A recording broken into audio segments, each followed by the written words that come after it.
Agora vamos ver a relação entre a pressão de vapor de uma substância e a temperatura. Vamos comparar aqui uma situação em que o volume é fixo. A uma temperatura baixa, 20 graus Celsius, a gente tem aqui que a pressão de vapor da água é de 17 milímetros por mercúrio. Deixa a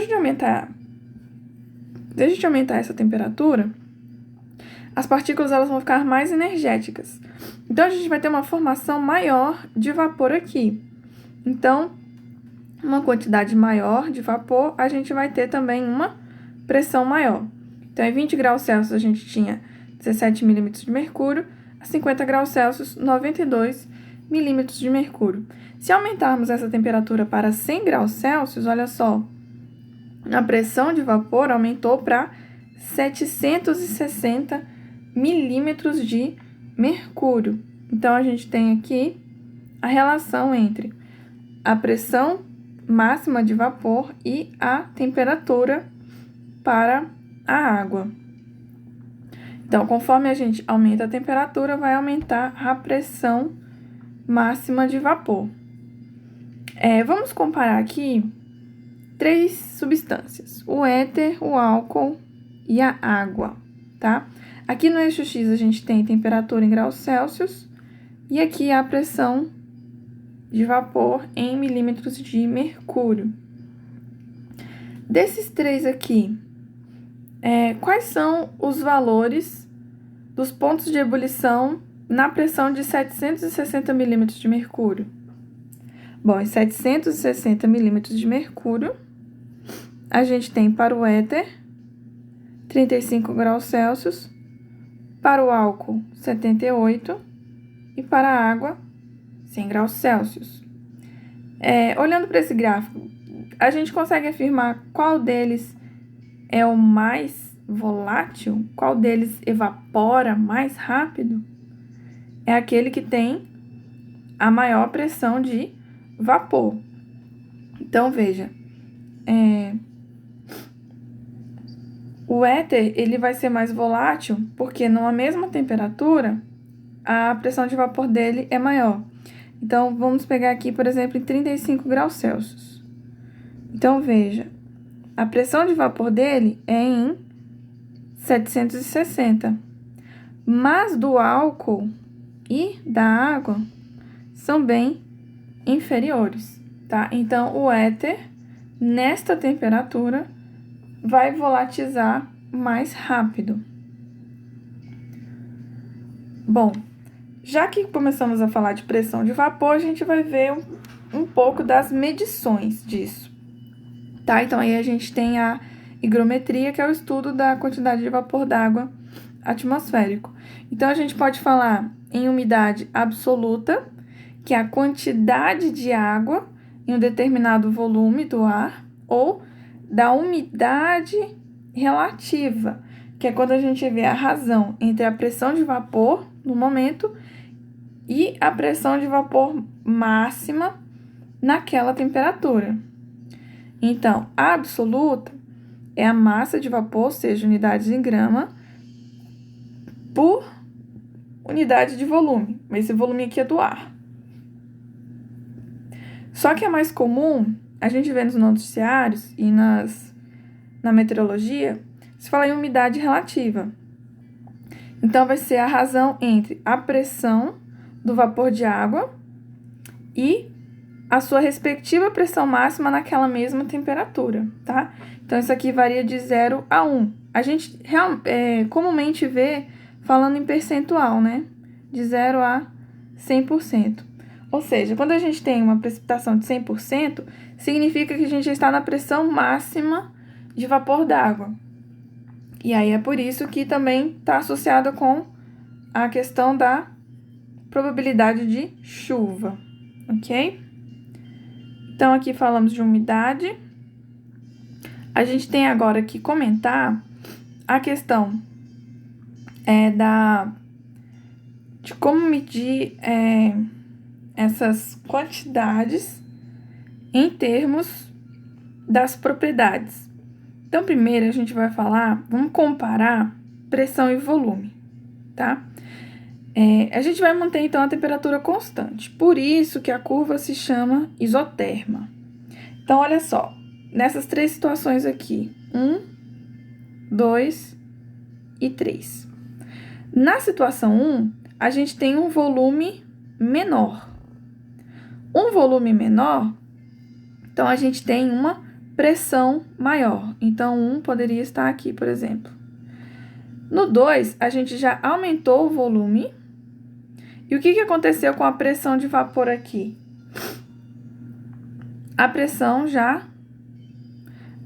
aqui dentro diminuiu. Então, já teve a formação de vapor. Aqui a pressão estava muito alta, não tinha como as moléculas passarem para o estado gasoso. E aqui a situação 3. A gente conseguiu aumentar tanto o volume que há liberdade para as moléculas ficarem mais espaçadas no estado gasoso, tá?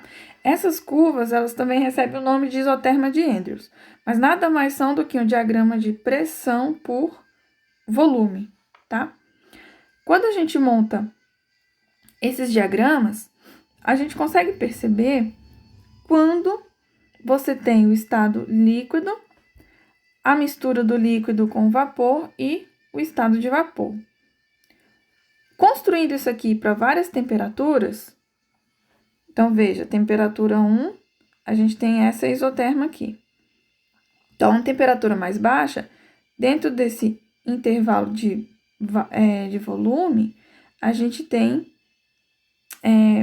uma vasta região aqui, aonde numa mesma pressão a gente tem tanto vapor quanto líquido. Se aumentarmos a temperatura, vai chegar no valor de temperatura que não vai ter mais estado líquido, vai ter só o vapor ou gás.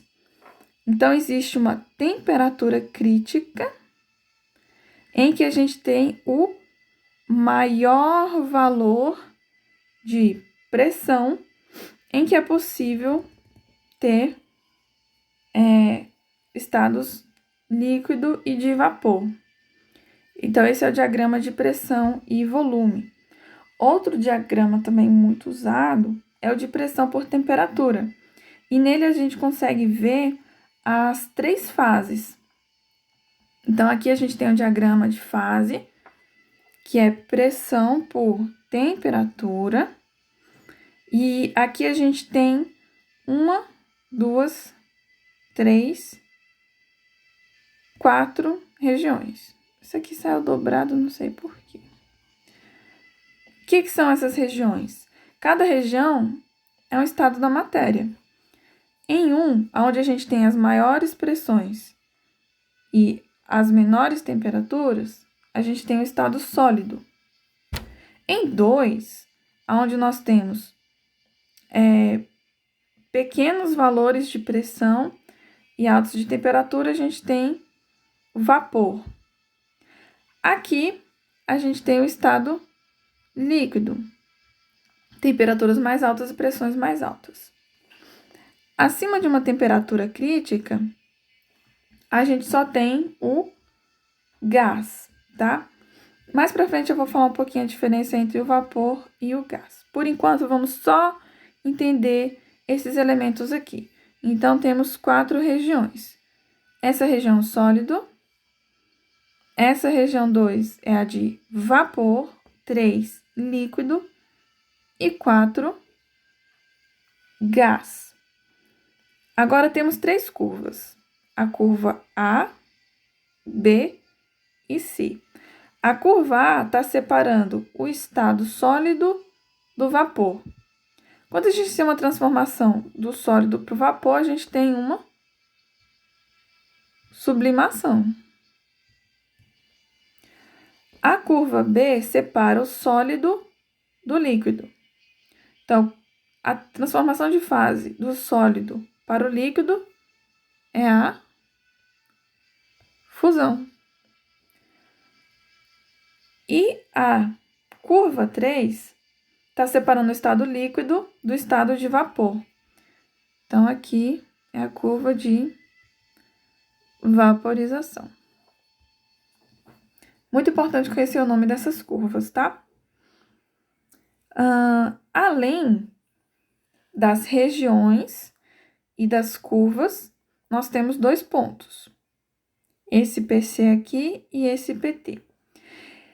Esse ponto T aqui, ele é chamado de ponto triplo, porque nesse valor de temperatura, com esse valor de pressão, você tem uma mistura das 3 fases, sólida, líquida e gasosa. Ao passo que, nesse ponto crítico, PC, significa que acima da temperatura crítica, para lá, só tem o gás. Você pode aumentar ou diminuir a pressão quanto quiser, só que toda essa região aqui só tem o gás, tá? Então, é assim que a gente está diferenciando o que é o gás do vapor. O vapor, se você aumentar a pressão, você consegue passar para o estado líquido. O gás, se você aumentar a pressão, ele continua sendo gás, tá? Então, aqui eu coloquei esse lembretezinho.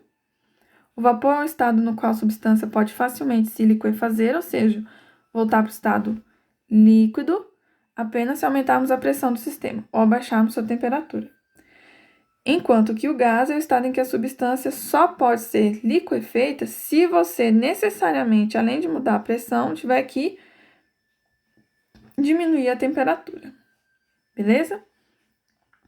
Então, aqui a gente finaliza esse conteúdo do capítulo 4.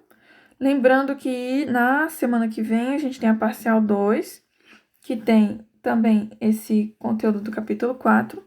Só que a nossa avaliação integrada, o conteúdo dela é apenas o capítulo 3 de calorimetria, onde vocês têm que se lembrar o que é o calor, de onde que ele flui, de onde para onde, as suas 3 formas de propagação, condução, convecção e irradiação, em quais condições, em que tipos de estados da matéria elas acontecem.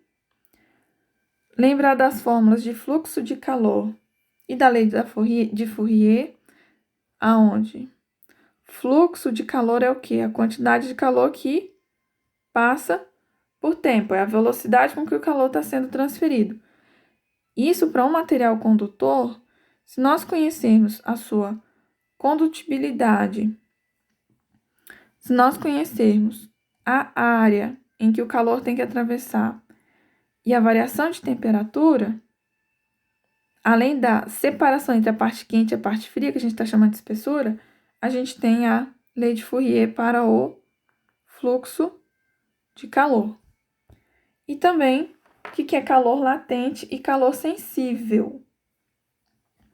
E lembrar do calorímetro, né? O nosso exemplo da garrafa térmica, como que ele funciona, quais as formas de propagação que ele tenta evitar. E como a gente está estudando o capítulo 4, a gente acaba revendo isso aqui. Calor sensível e calor latente, porque a gente vai estar medindo isso daqui. E a gente tem que se lembrar das fórmulas, tá? Então, vamos aproveitar essa semana para estudar direitinho o capítulo 3. Faça aquela lista de revisão. Na nossa última aula da semana, na quinta, eu vou soltar o vídeo fazendo os comentários da correção, tá? E mandem suas dúvidas, tá bom? No mais, é tranquilo, é exatamente a mesma coisa.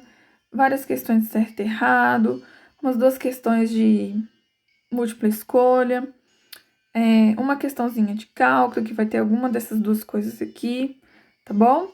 É só estudar, fazer seu resumo e ficar tranquilo.